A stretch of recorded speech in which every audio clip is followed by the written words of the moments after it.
Welcome to the Insights to Communicate podcast with Adam Probalski, where market and opinion research come together with public affairs and PR. Okay, welcome to the show. Thank you very much for joining us. We've got Jeffrey Abramowitz. He's the CEO of the Petey Greene Program, which I'm really fascinated with because I think this world we live in needs a little bit more compassion and a little bit more place for people who maybe don't normally feel like they've got a place. And so I'm going to let Jeff explain what Petey Greene is. Because I think that's really important for everybody to understand and also to explain maybe some of his background and how he got to where he is today. Wow, Adam, thank you so much. It's great to be here and really excited about having this conversation, in particular because telling my story often is probably the most challenging part of my day, but it's also the most rewarding and exciting. So the Petey Greene Program is a national nonprofit. We're a 501c3. We've been around for 15 years, and we are an organization that's built on getting people smarter that are inside and outside of our prisons and jails. So the way we work is we have college students across the country. We've had 16,000 plus students that we work with they're trained and skilled, and then they're brought inside of our prisons and jails, and they work one-on-one with individuals who are trying to start their lives over. And we work on things as simple as math, reading, more complex to computer skills, whatever their need is academically, we help them get there. And it could be getting a vocational trade, it could be getting a high school diploma, it could also be finding their career pathway that they want, or going post-secondary and getting into college. So our tutors work one-on-one inside, and then as people progress and they leave prisons and jails, we work with them and continue to help them get smarter so they can navigate their return home from incarceration. So I do believe education is the key, and I'm in my job. I'll be 1 year in December that I became CEO. And quite frankly, what I've come to understand is it's not just working with individuals who really need support in some of the most basic of educational skills, but it's also changing culture. We're bringing college students inside of prisons and jails and getting them to see that they're real people, that they've just made choices that have landed them a certain way. So I love my job and the work that I do. My journey to get here has been an extraordinary one. I was a trial lawyer for a little over 20 years. And during that time, practiced as a lawyer in Philadelphia and New Jersey and before the U.S. Supreme Court in Washington. And about 11, 12 years ago, made some really bad choices. And I want to be intentional about that. And I use the word choices and not mistakes.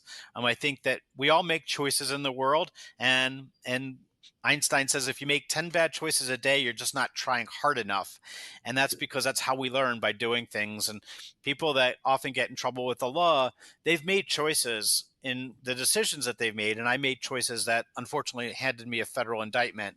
And that federal indictment put me in a courtroom in front of my colleagues and friends and judges and people that I've worked with over 20 years as somebody that was a leader in the Philadelphia community and philanthropy and in the law practice. And I stood there as a defendant for the first time in my life. I was sentenced to 5 years away and returned home 8 years ago last week.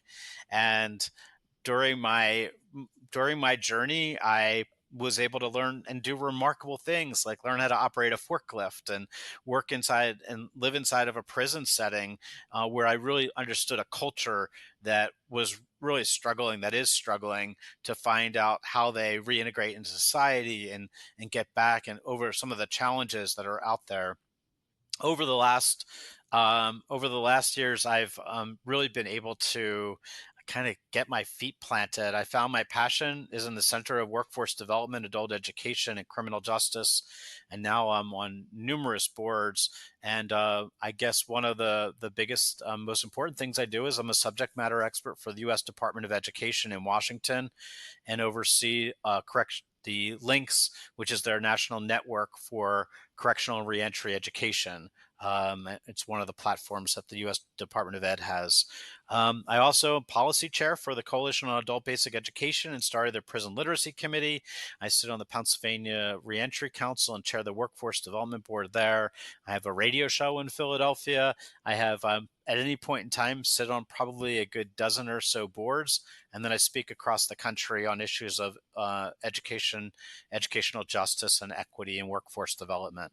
So it's a it's been a remarkable journey. So when I have opportunities to talk about it, Adam, thank you for reaching out. I welcome, and I'm open, very transparent. So there's nothing you can't ask that I won't be honest and truthful about, and be glad to answer any questions that you have.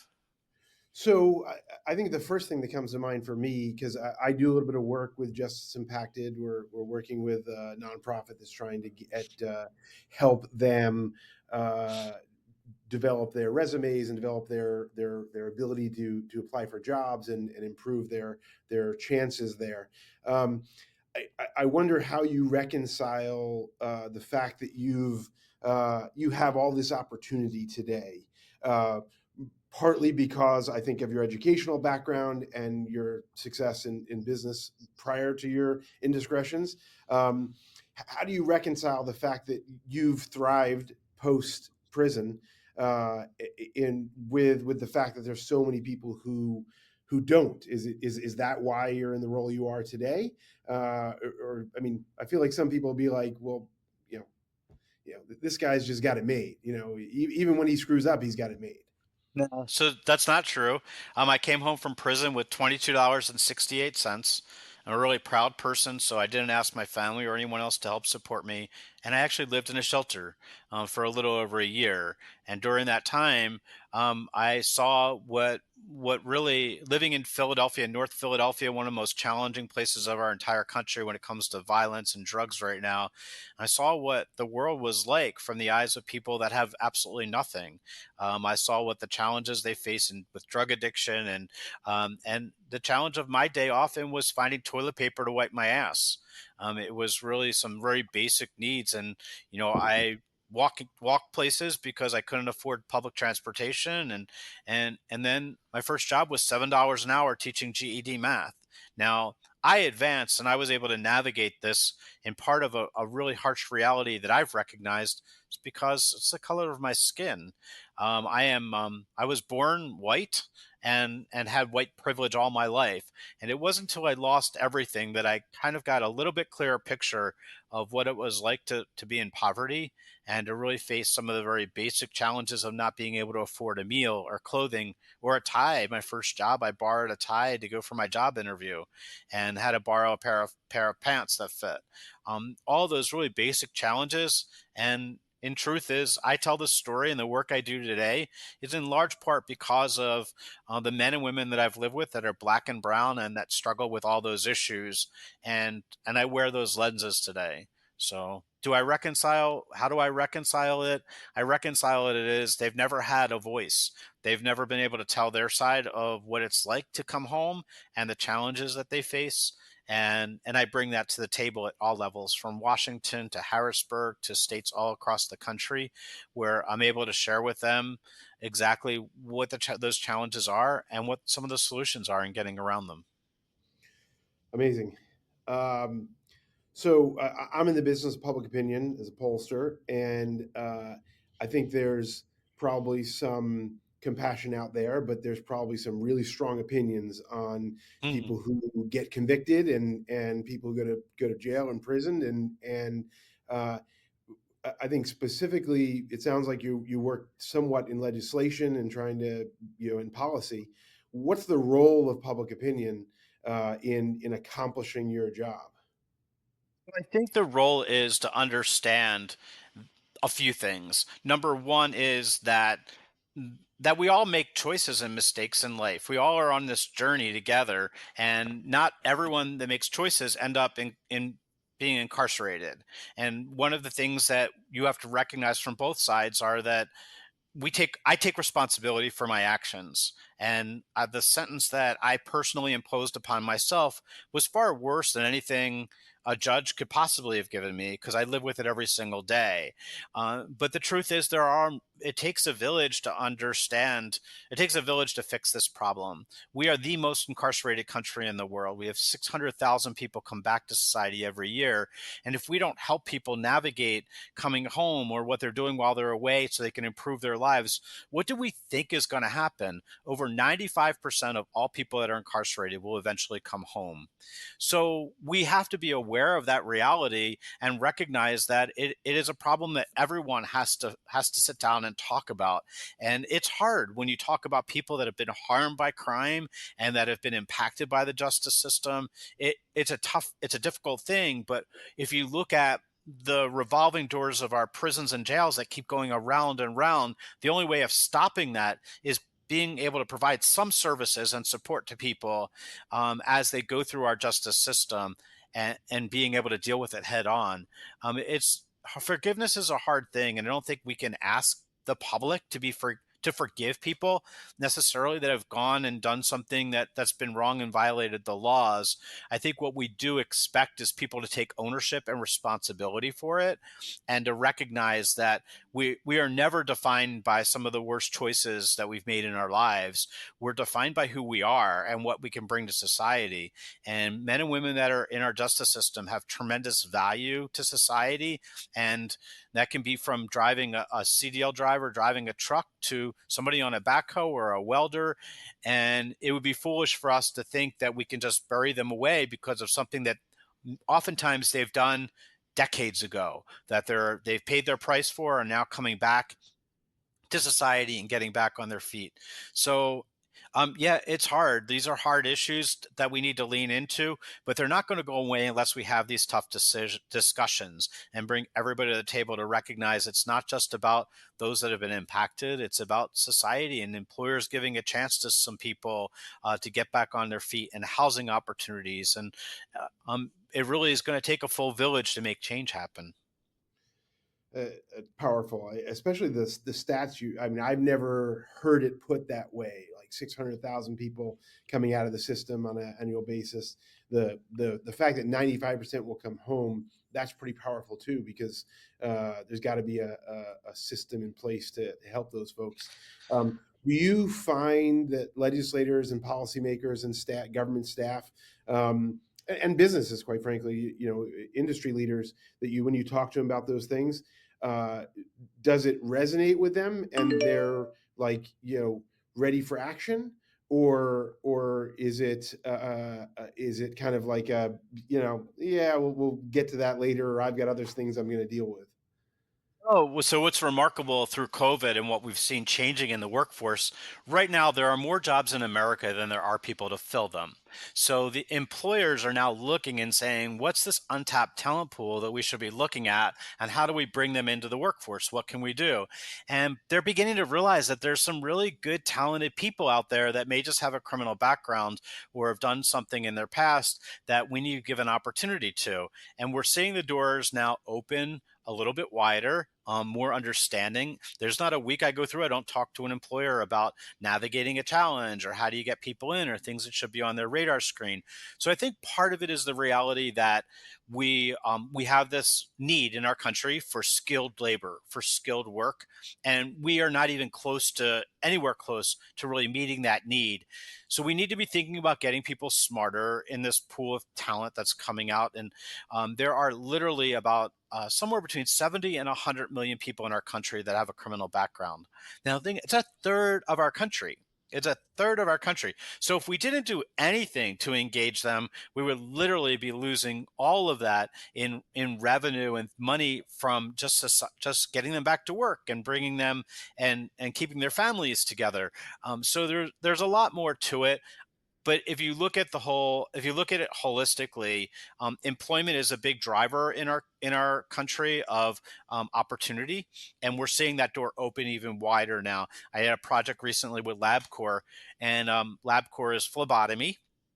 And needles and justice have always been aligned so well. So, one of the things that they were willing to do is say, look, we need some phlebotomists.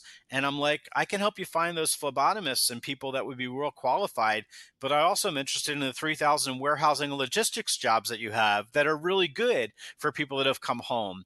So you're seeing employers now across the country beginning to open the door wider for everyone, and not just to a living wage. So I don't talk about jobs, because I don't think jobs are what we need to be talking about. We need to be talking about careers. How do you get someone into a career pathway where they can feed their families, they can send their children to college, they can have a nice house, and really all those essential pieces of success? Like, how do you do that? And part of that is really this holistic approach to it all, and getting people to have this discussion.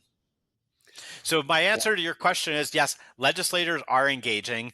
And the Yeah. one thing I always say, I'm up on Capitol Hill a lot. I'm talking to legislators at all levels I was at the National Governors Conference not too long ago, where people from all across the country are there. Policy advocates are there. And the one thing that is super clear in the work I do is that everyone in this country, no matter who you are, wants to get people smarter, right? We want to get people smarter in skilled jobs, and we also want to get them back to work in meaningful ways. Now, the criminal justice is the one thing I think that there may be some argument over, like, how do you do that? How much do you give and an opportunity to people that have gone through? I don't like the term second chances. A lot of people say second chances, and I don't like it, quite frankly, because I don't think you stop at two. I think there are people that have done things wrong 5, 6, 7 times, and they may not be ready to enter society and get back and be productive. But there's a lot of these nuances in the discussion that we're having now, and we haven't had them before. Okay, so my next set of questions is kind of fun for me, because I love seeing people's daily lives and their tech stack and where they get news and information. And I feel like you can kind of compare this to what your life was like, in prison to some degree. So where do you get your news and information today? Like what apps do you have to look at in the morning? And what newspapers do you have to read? And then what part of that were you able to access when you were incarcerated?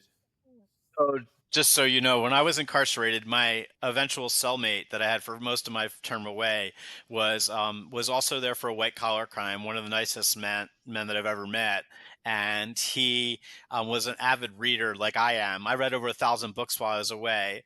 But one of the things that we could get on an order, and he had money before his crime, before he went inside. I did not have any access to money when I went inside, other than my prison job. But he was able to get into the prison. He was able to order the New York Times on a regular basis, the Wall Street Journal. Now, we didn't get them sometimes till a week later, Right. but those were things I read every single day. Like I would get a stack of them in and methodically would go through them. And in part because I taught 67 classes inside. So I had a public relations class and a public policy class. So I was pulling articles from those journals. So the things that I read today are our local news for sure. And I read both the Wall Street Journal and the New York Times. And then I have numerous feeds that I have. But I get my information.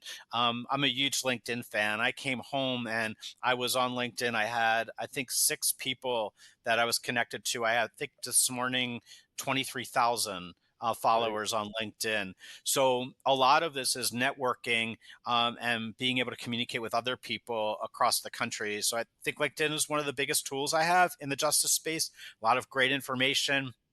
I'm on some of the other ones as well. I mean, Facebook and Twitter and some of the other. But for information, the way I get my information is being on the Department of Education feeds, the Department of Justice feeds, Vera Institute, Pew, all of the places that are really doing this study work. I believe that a person without data is just another person with an opinion. So in the work that I do, I need to focus on where's the data? What's it telling me? What does it look like? And so I drive hard on not only organizationally here at the Petey Greene Program to make sure we capture data, but also make sure that I'm relying upon strong data in the work that we do. Awesome. I love that. I think you're right. A person. There's a lot of people with opinions that don't have the facts and the details, and I really appreciate informed opinions a lot, Hmm. because you can have a real conversation with people like that. Yeah. So, previous to the choices you made, or post, is there a mentor or someone you can point to that you'd say, like, I want to sing this person's praises because they made this dramatic impact on my life? Wow. So there's so many people. I tried to think about that recently. Somebody asked me what my trophy moment was since I've been home. Like, what was the thing that I'm most proud of? And it is one of the people. There are a lot of people that have helped me along the way. I and a lot of people deserve credit for giving me an opportunity. The first person that hired me teaching at $7 an hour. She's a good friend, but she introduced me and taught me things I would never have known. And I would say. There's a gentleman at Temple University who had a program called Now New Opportunities Workshop. When I first came home, I was able to get a pass to go to the workshop, and that really taught me a lot about how to tell my story. And what I find across the country, and what I recommend to everyone that's justice involved or made some choices in their life, is to be upfront about it. If you can learn to tell your story well and explain to people your journey, people tend to be a lot more understanding, sometimes forgiving, empathetic for sure, because they understand that how close they might have come to making some of those same choices. So I think there are a whole host of people. I have a wonderful partner now who is amazing. I got divorced while I was away. I have a wonderful daughter who has been by my side the whole time. But my new partner used to be head of talent management for SAP, which is a global company, and does diversity, equity, inclusion work around the country, and is just kicking it across the country. There are many people that that I can say have been a part of it, but I would say this, that a lot of it is within yourself. If you're going through this process, and there's a great book by David Brooks called The Second Mountain. He talks about how you go through life and you climb this mountain, and something in life sends you back down the mountain, and you probably won't fall as far as prison like I have. But his theory is that life isn't about what you do on the first climb. It's all about what you've done on the second. Like, all the lessons that you've learned on the first mountain climb, how are you going to use them to your benefit on the second one? And I'm on my second mountain. And that's really, it's about me really being introspective, taking accountability, taking responsibility, but also recognizing that, I bring value to the table. Look, in this journey, the hardest thing for me to have done was to forgive myself. And now that I've begun to do that, I'm able to be in a position where I really can engage and help others in a meaningful way. And it's a process, but I'm really humbled to be on a talk with you and be able to share this with you and your audience. And I would encourage anyone, if you reach out, or if you're looking for a keynote speaker, or if you just want to talk about the issues, you can reach me through our website. It's www.pd, it's PETY Greene.org, Petey Greene. Petey Greene was a DJ in Washington. So if you Google him, he's a DJ in Washington that was justice involved and really centered his efforts on education. So that's kind of the world that I live in. Or you can look me up on LinkedIn for sure, just at Jeffrey Abramowitz, or I have a website as well, Jeffrey-Abramowitz.com. You're welcome to hop on my website. I do have a ton of resources on there, and I have links to all the data that you could possibly need in the world. And I get that from the Department of Ed because of the work I do with them. I get a lot of information and in a whole ton of different projects with them. So I welcome anyone reaching out. I love all that, and I'm going to go grab that book because that really speaks to me. The Second Mountain one, I can see a lot of parallels in my life for sure. All right, so let's wrap with you reaching back to your public relations class, Sure. to the student. I mean, I don't know if you teach one now, but certainly whatever students you've had when it comes to public relations, and what's like because a lot of our audience is PR, public affairs, and we all kind of deal with that at some level. What are the key or the most important lesson we got to know about today when it comes to PR? The most important thing that you need to know about PR is to be able to tell the story, the storytelling piece of it, and really getting down to the challenges that the individual faced in their journey, and being really upfront. And getting people to be candid and straightforward. Look, people aren't going to remember a lot of this discussion. No offense, Adam, but when we get done, they may not remember a lot of the facts or data. They can rewatch it, but the truth is, they're going to remember the story. They're going to remember there was a white Jewish lawyer who was on this podcast, and he was talking about his journey. We have to get people to tell their story, and the more we can open that door to listening to the whys and where they came from. There's a great line by Walt Whitman. I'm a big Ted Lasso fan, and in one of the Ted Lasso versions, he says he's playing darts, and if you ever Google the dart scene of Ted Lasso, you'll see it. But he said Walt Whitman had a sign on a billboard when he was walking down the street, and it said, "Be curious." And underneath it said, "Not judgmental." And I think the message for your PR people and everyone out there in marketing is we should be curious and not judgmental. We should be asking those curious questions of why did that happen? Why the whys that you want to know, and be curious, ask a lot of questions. And I think when you do, you're going to get to the root of the story, and which is really about empathy and making choices in life. I love it. Thanks again for joining, and hope to continue the conversation with you. It's my pleasure. Good talking to you. This has been Insights to Communicate with Adam Probalski, president of the woman and Latina-owned market and opinion research firm, Probalski Research.